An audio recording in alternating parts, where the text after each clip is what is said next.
Today, the future of Team Sky was cast in doubt. Broadcaster Sky, the team's main sponsor since its inception in 2010, will end their sponsorship at the end of 2019.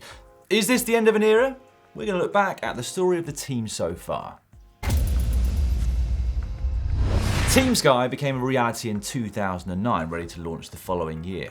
At the helm, British cycling performance director Dave Brailsford, the man behind Great Britain's rise to the top of the track cycling world. Their goal? To win the Tour de France with a British rider within 5 years. A lofty ambition, one that few thought was achievable, and with good reason. The best British finisher at the Tour had been David Millar in 1984. But then, the very same year that the sponsor were put in place, Bradley Wiggins emulated that result, later promoted to third after the disqualification of Lance Armstrong.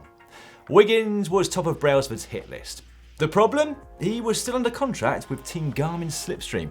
Lengthy and sometimes messy negotiations ensued, but by December, Sky Pro Cycling had their man. And on the 5th of January, the team was presented to the world at the Millbank Tower in London. At that launch, Wiggins, Edvald Boasson Hagen, Thomas Lowkwist, Simon Gerrans and the relatively unknown Chris Froome were presented to the media. And so too was the concept of marginal gains, the thin blue line tracing down the team's jerseys representing the small margins between winning and losing. Part of those marginal gains, and also presented at the launch, was their team bus. Like nothing that had previously been seen in the world of professional cycling. It was state of the art, aimed at improving the comfort and recovery of the riders, later dubbed the Death Star by David Millar. The picture that was painted was very clear. Sky Pro Cycling would not be constrained by the traditions of cycling. They were here to do things better and differently. And that didn't go down too well with traditionalists within the sport, who felt that the insinuation was that their tried and tested methods were wrong. And to be fair, initially it didn't look as though Sky's theories were any better. The core principles that had brought enormous success in the velodrome didn't appear to be transferring too well to the less quantifiable world of road racing. I mean, it wasn't a bad start by any means. They had an early stage win at the Tour Down Under with Chris Sutton, followed up by Omloop Het Nieuwsblad with Juan Antonio Fleischer, plus a stint in the pink jersey after winning the opening time trial for Bradley Wiggins at the Giro d'Italia. But the Tour de France, which was basically their raison d'etre, was a disaster. Wiggins struggled, clearly not in the shape that he'd been in the previous year, and it caused tensions within the team. I remember on one of the stages in the last week, I asked Serge Powers how it was in Team Sky, and I will never forget his reply. If they could reinvent water, they would, is what he said. 2011 though did look better. Wiggins convincingly won the Criterium du Dauphiné and the National Championships, but then disaster struck in the first week of the Tour where he crashed, a broken collarbone forcing him to abandon. Questions were being asked then as to whether or not they'd win the Tour at all, let alone within 5 years with a British rider. But then in 2012, everything seemed to click. Tim Kerrison, who had a background in coaching world-class swimmers, had spent a year following the team simply to learn about the nuances of cycling, what training methods were right and what were wrong. With Kerrison calling the training shots, it seemed as though Wiggins couldn't put a foot wrong. He won Paris-Nice, the Tour of Romandy and the Criterium du Dauphiné just before the Tour. The script, effectively, had been written, and not even a controversial attack by Chris Froome could get in the way of Wiggins becoming the first Brit to win the Tour de France over 3 minutes ahead of his teammates. Then, just days later, he'd win an Olympic gold medal in the time trial in London. That summer of 2012 was peak euphoria for Sky Pro Cycling. They'd achieved their goal, and as a result, cycling in Britain was booming. They'd put cycling on the map in a way that had never been seen before. That could easily have been as good as it got for Sky, especially with Wiggins unable to reach those heady heights again the following year. But with the emergence of Chris Froome as a Grand Tour contender, Brailsford had his team switch their focus to him. And the rest is history. 2013 was the start of the Froome era. With the team built entirely around him, he won the 2013 Tour de France seemingly with ease, over 4 minutes ahead of Nairo Quintana. And he would repeat that success in 2015, 2016 and 2017, a year in which he also won the Vuelta a España and then a few months later, the Giro d'Italia. So by the end of May this year, Chris Froome and Team Sky won all 3 Grand Tours in a row, although it wasn't without its controversy. More coming up on that later on. The icing on the cake, though, for the team had to have been this year's Tour de France win for Gerrans Thomas. His win there marked their 6th in 7 years at the Tour de France and their 8th Grand Tour. Thomas is a man who carved out his cycling career through the British Cycling Track programme under the watchful eye of coach Rod Ellingworth. Thomas is the poster boy for British cycling, and his success a testament to the effectiveness of their methods. So what are their methods? Well, it's easy to forget now, but many of the things that we currently take for granted as being normal for professional cyclists were most certainly not the norm before Team Sky. They called it marginal gains, all those little actions that could add up to bridge the gap from the capabilities of clean bike riders to a level previously only seen by riders that had admitted to doping. At least that was the way it was originally described. Team Sky left no stone unturned in their quest to create the perfect athletes and the perfect environment for them. Their training camps, for example, were on another level. In their second year, and ever since then, they've rented out an entire hotel in Mallorca for the winter and allowed riders to drop in as and when it suited their individual and bespoke training programs.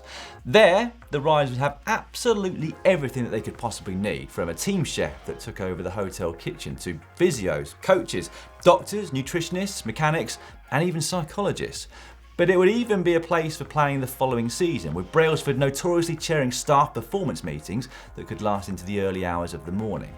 Then there was that aforementioned state-of-the-art team bus with a designated seat for each rider, storage, USB charging ports, reclining chairs. I mean, the thing even had a magic glass door. It was outside of this incredible vehicle also that turbo trainers first became a common sight at pro bike races outside of time trials, as Sky introduced a strict warm-up and cool-down protocol for all races. Just another marginal gain introduced by Tim Kerrison. When people first saw that, they scoffed. But there is not a team out there now that hasn't copied Sky in this regard. In fact, you will see it even replicated at the lower levels of the sport. They even carry 9 mattresses to races for the riders, ensuring every team member would get a good night's sleep at the races. Also helped by custom pillows and air conditioning units brought to the French hotel rooms each July. They then took rider accommodation to another level by introducing RVs for their star riders. Although the UCI did put a stop to that one pretty quickly. Brailsford still does have his own though. Their style of racing, well, that hasn't been to everyone's taste, but there's no doubt that it has been effective. They put a stranglehold on in the mountains by setting a high tempo to discourage attacks. And if there is one, they don't often react, knowing that the likelihood is that it will be unsustainable. They have focused on efficiency and controlled racing. It's not always pretty or romantic, but it brings the results in. Sky have made the seemingly unpredictable world of stage racing quantifiable, just as British cycling did on the track. That said, you need the best riders in the world to produce that sustainable power, and for that, you need a big budget. In 2010, the team made headlines for its apparently huge budget, which subsequent accounts have revealed to be £14.6 million, which was huge, possibly only rivaled by the likes of Team Katusha. The budgets were likely due to the way in which the team behind the team personalised and revolutionised the world of cycling teams to the public eye, as well as glamorising cycling to sponsorship partners. Although not without literally blocking a few fans along the way with shields around the team bus, for instance. Besides that oversight though, as the team's results improved, the sponsorship money increased, and so did the signings. This correlates to the first noticeably large jump in budget for the team. The 2012 season saw an increase of 28% from the previous year, up from £16.6 million to £21.4 million.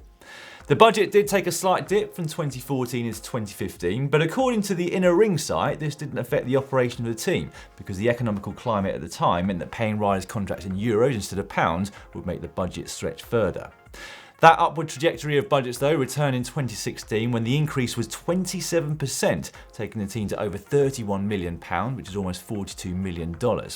Winning 39 races that year though, including the Tour de France, the Critérium de Dauphiné, Liège-Bastogne-Liège and Paris-Nice, meant yet another increase in title sponsorship for 2017. The sum?